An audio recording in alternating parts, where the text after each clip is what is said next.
having that lifestyle is very expensive. What do I mean by that? It means you have to be on your grind daily. Nope, I'm not going to take this.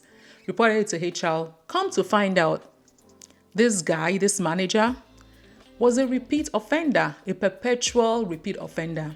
He had done it not only to my friend, but to other people as well. He had done it to other females. No one cares about your mental health. In fact, what is mental health? Are you mad? Are you crazy? No. It's only when you're mad or crazy that's when people talk about mental health. Just go do your job. Your boss screams at you and throws things in your face and harasses you. It's part of the assignment. It's part of the work, the part of the job. So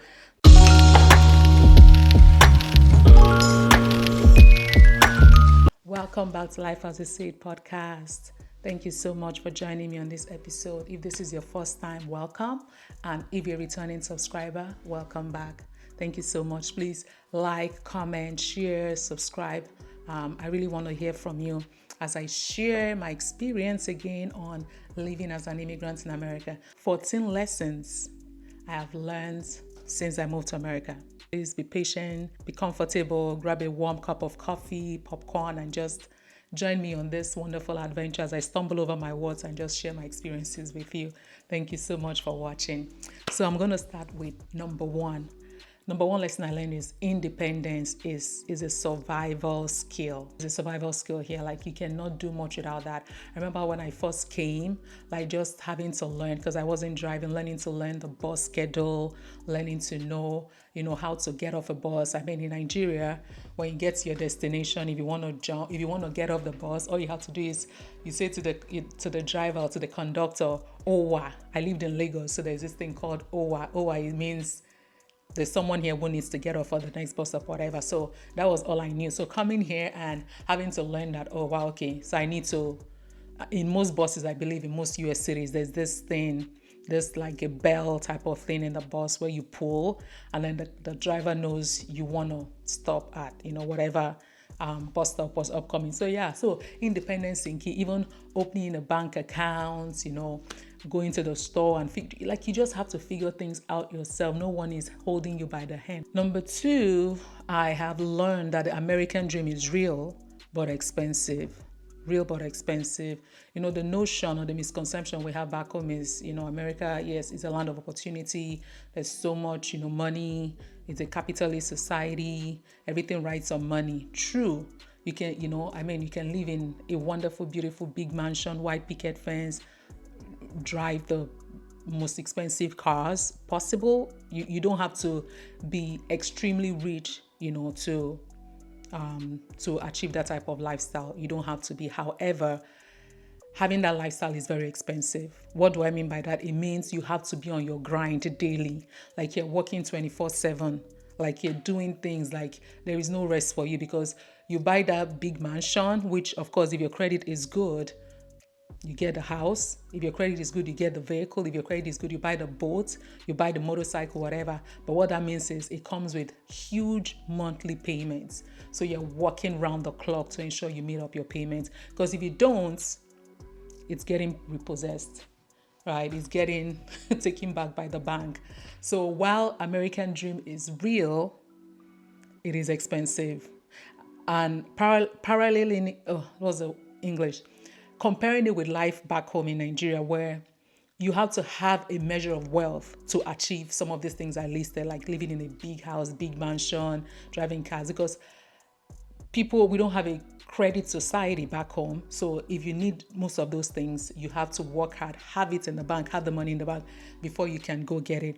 But here, it's not the same. Here you can have, so long as your credit is good, if you're responsible with your credit history, you have good credit score, you can actually go get these things. But the thing is, you are on a steady grind, to sustain that lifestyle. So what do you want? Do you want to, spend your days like just toiling and striving to put up an appearance, keep up with the Joneses? Or do you want to live just a simple, easy, like relaxed lifestyle and just have the basic necessities you need, So it's up to you, really. America truly is a land of opportunity, but American dream is real, but it is expensive. So it's up to you to decide what you want. Number three lesson I've learned is credit is king. Just coming off from the number two, credit is for you to enjoy number two, like that American dream and have a lot, you have to have good credit. Credit is very, very important. And it's so I found it so counterintuitive when I came that for me, like the way to build your credit is by having credit, basically, in America. It's honestly very counterintuitive for me because I feel like, why will me owing prove to you that, anyway, let me not even, one of the basic things you should want to get here is to start building your credit. How do you build your credit? Start acquiring credit. How do you acquire credit? Credit cards, for instance, personal loans. Whether you need it or not, just get it. Some of those credit cards come with benefits. You can either have cash back, cash advances, a lot of points, you earn points, travel points and all that. So it's actually good to actually have credit cards, whether you need it or not. Just get it, make purchases, and then pay back on those credit cards on the balances. Have your credit card, build your credit once you come into the country. Make sure you're responsible with your purchases, pay them down and all that, and just keep carrying that credit. It kind of shows to banks or to lenders that you're credit worthy. So long as you're always making payments on those credit cards and you're meeting the terms and agreement, really, it shows how credit worthy you are. I remember when I got my first credit card, I think I got $1,000. And then after a while, my bank began to increase my limits. So like maybe 1,500, 2,000, like they just keep offering you more. God. These people, temptation.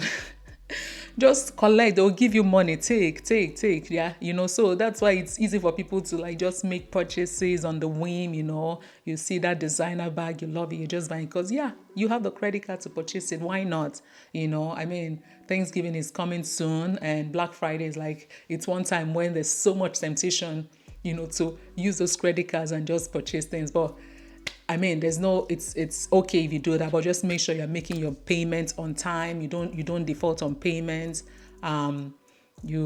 Just be responsible with it. It actually helps you build your credit. And when you're ready then to buy a house or make huge ticket purchases, it becomes easier for you to get like good interest rates and, increases your chances of approval of those loans. So yeah, number 4, time is money.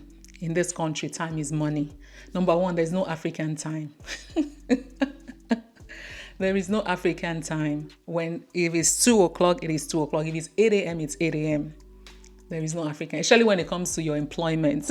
In the sense that, for instance, if you're an hourly employee, I actually know someone who got into trouble for this. So their shift was supposed to start at a certain time. Let's say, for instance, 10 o'clock. And because of traffic, things happen, traffic, they got there later than 10 o'clock. Even though you're supposed to start at 10, the requirement is you don't clock in until you start working, basically. So let's say you're still in traffic at 10 o'clock and you're supposed to resume at work at 10 and you're not at work then.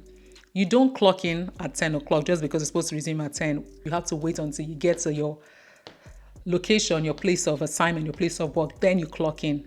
A lot of times it's not because you want to be shady, you want to be, you want to trick the system. No, it's just that you feel like, okay, 10 o'clock is 10 o'clock. Yeah, I'm on my way to work. I'm stuck in traffic, right? So I can as well clock in, but no. So the time you put into your job has to match the payment you're getting. So you have to get to your work on time. There's no African time. There's no gaming the system or whatever. Number 5, you must learn to advocate for yourself. One thing I learned was, if you don't speak for yourself, no one will speak for you. If you don't fight for yourself, no one will fight for you. There could be some good Samaritan who could just be looking and say, what this girl is going through, what they're doing to this person is not good. Let me go and speak on their behalf. But more often than not, you have to speak for yourself, honestly. And if you get the courage to speak, you find out that things happen. Example, it didn't happen to me, but it happened to someone I know. She's Nigerian and she worked in a group where they were predominantly Caucasian and Asian men, And I think someone who was a top place person, like a manager, spoke to her in a very patronizing and condescending fashion. And what I really admire that action because she did not let it slide at all. What was said to her could have been taken any which way. It could have gone this way or that way. But in her mind, she was convinced that the way the man spoke to her was because, number one, she was female, number one, because she was black, she was African. And what do you know? She went straight to HR and reported it to HR.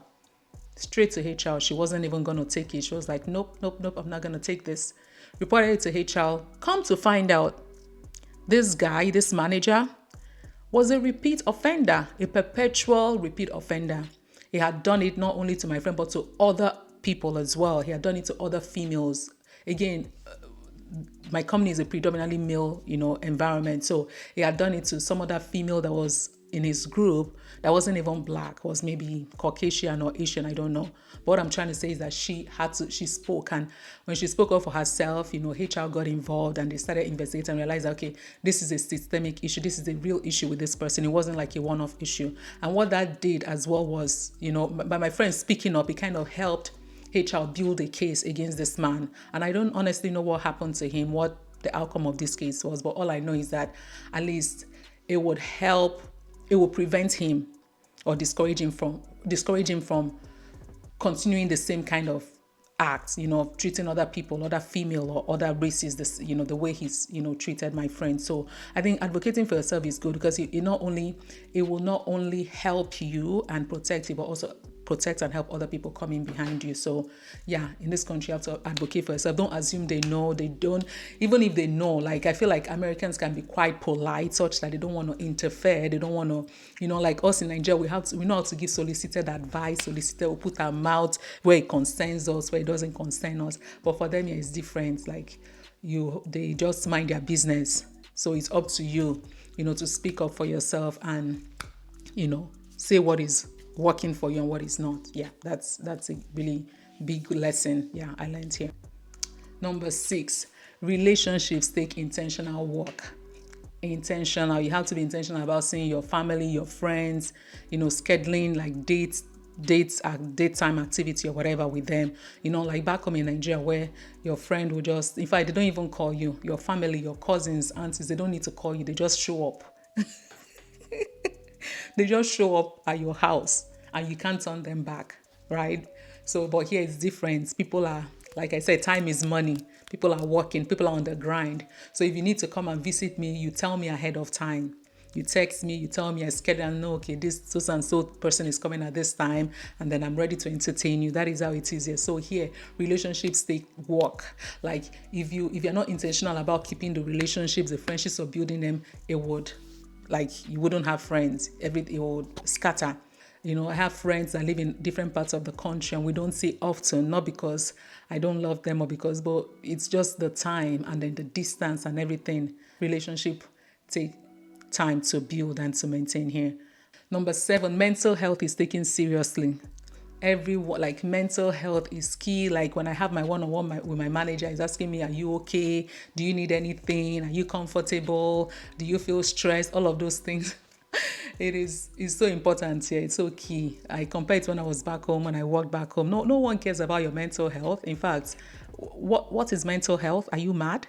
Are you crazy? No.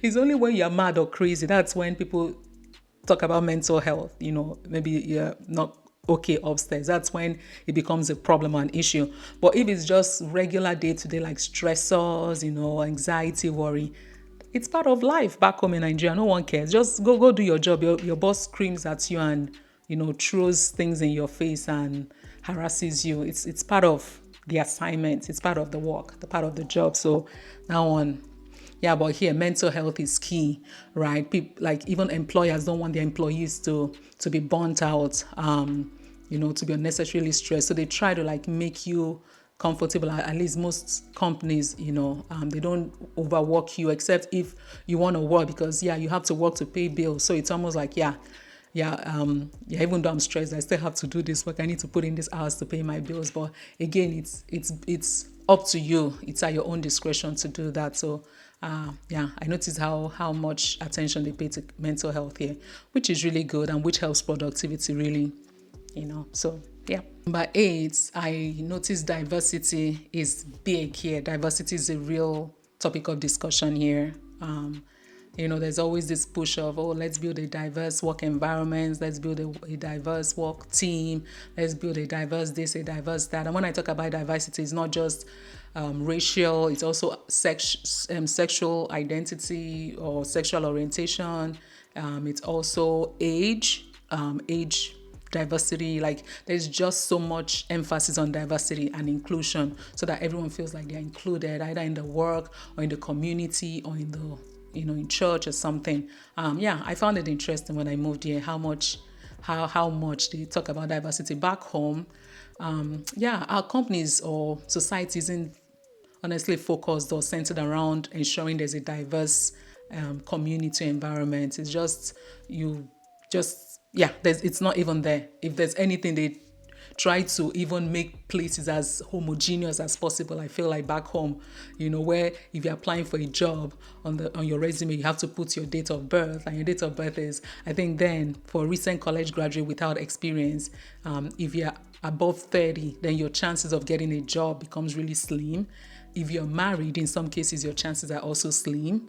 If you're like, there's so many ways they weed out people, like they and I don't even know if it's something they think through, like, why are you guys, if you reject everyone who is over 30 or everyone who is married or everyone who is from a certain tribe, then what happens to those people? Where do they go get jobs? Like, it's so funny the way we do the things, back home. But here there's this emphasis on inclusion, because there is beauty in diversity. Everyone comes with a unique set of skills. Everyone comes with a different way of synthesizing information, processing information, producing and creating. So you need all of that.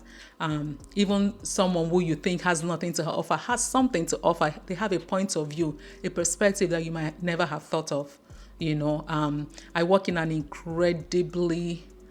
with incredibly amazing, smart people. When I say smart people, I marvel. One of my colleagues, like, the way his brain works, I'm like, whoa, But even in all of that smartness and intelligence, there are things other people or even me can bring up to him that it's like, oh, okay, I never thought about this. I never thought about it this way, right? So there's something everyone can contribute.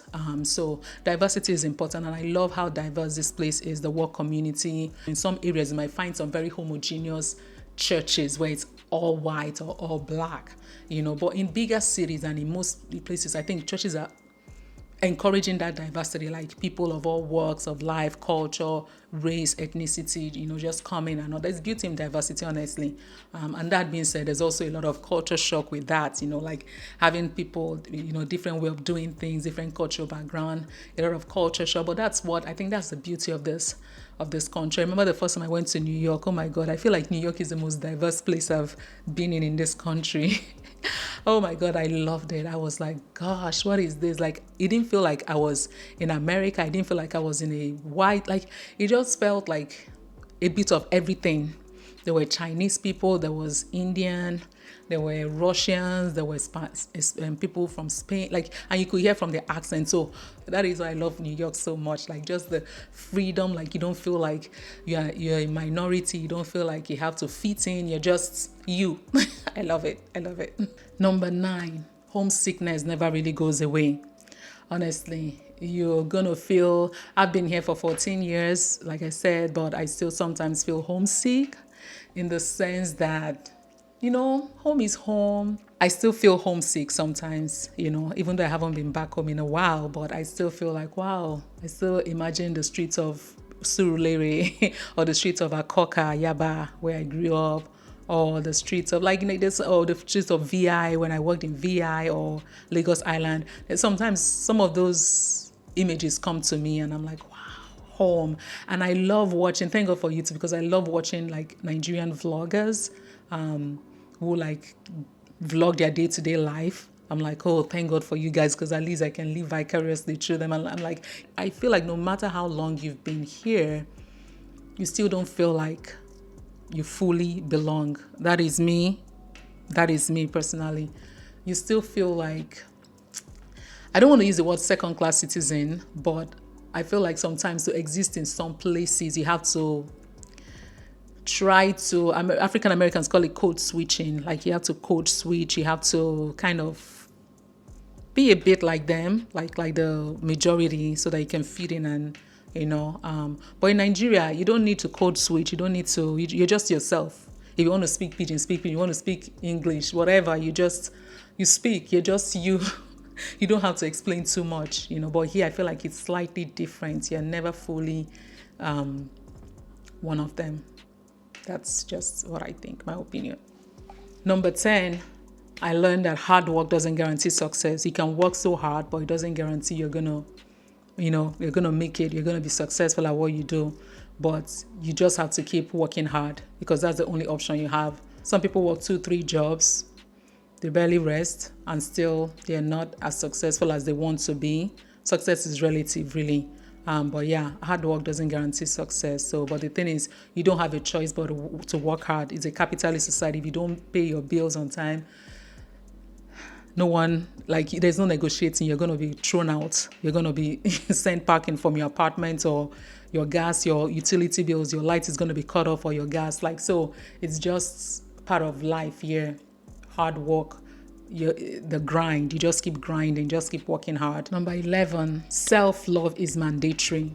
Self-love is mandatory in America. If you don't celebrate yourself, if you don't love yourself, if you don't show, if you don't advertise yourself, let me use that word, if you don't market yourself, no one will market you. America is a place where confidence opens doors. Confidence opens doors. If you don't celebrate yourself, no one will celebrate you. So it's important we have that. We have to rid ourselves and minds of that cultural thinking of you have to, be humble. I mean, humility, yeah, definitely. Humility is valued here as well. No one is saying you should be arrogant, but that mentality where we come with, where we think that you have to be overly polite, overly, humble, not selling yourself or showcasing your strengths and your abilities because you are being humble. Confidence, self-confidence, it opens doors. If you don't celebrate yourself, if you don't speak for yourself, people assume you have nothing to offer and things will pass you by. Come across as confidence, right? That's what sells. Is the mirage of, honestly, it's all mirage. I remember my college professor used to tell me then that everyone is marketing. Everyone is selling something, whether you like it or not.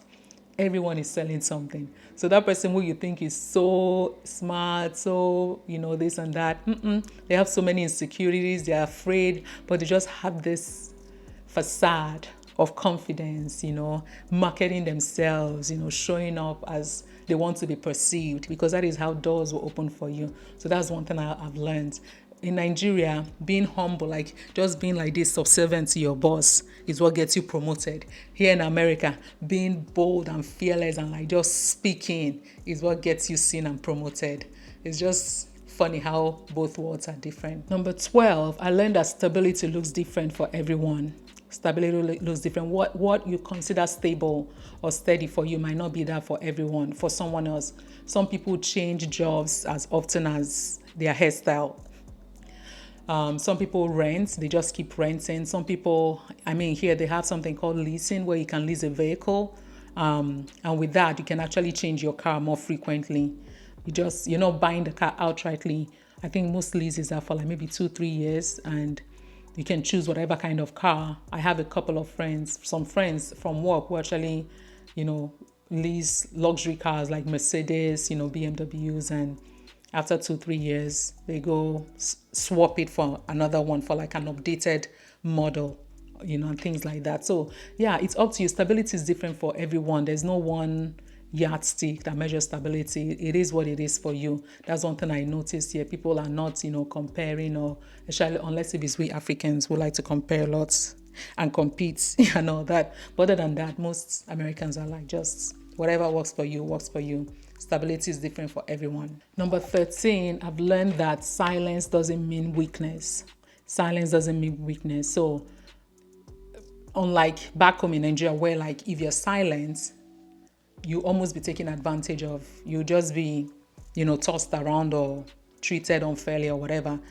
So you have to be very aggressive and speak and just, rake. But yeah, I feel like it's different. Sometimes silence is actually golden, and it doesn't mean weakness. You can just be silent if you have nothing good to say. You don't have to have an opinion if you don't have one, and it's okay. It's okay to just be quiet and not get into anyone's way. No one gets into your way. It's not a show of weakness, but it's actually a show of strength. That's another thing I've learned. And then finally, number 14, gratitude. I've learned that gratitude is everything. Gratitude is everything, honestly.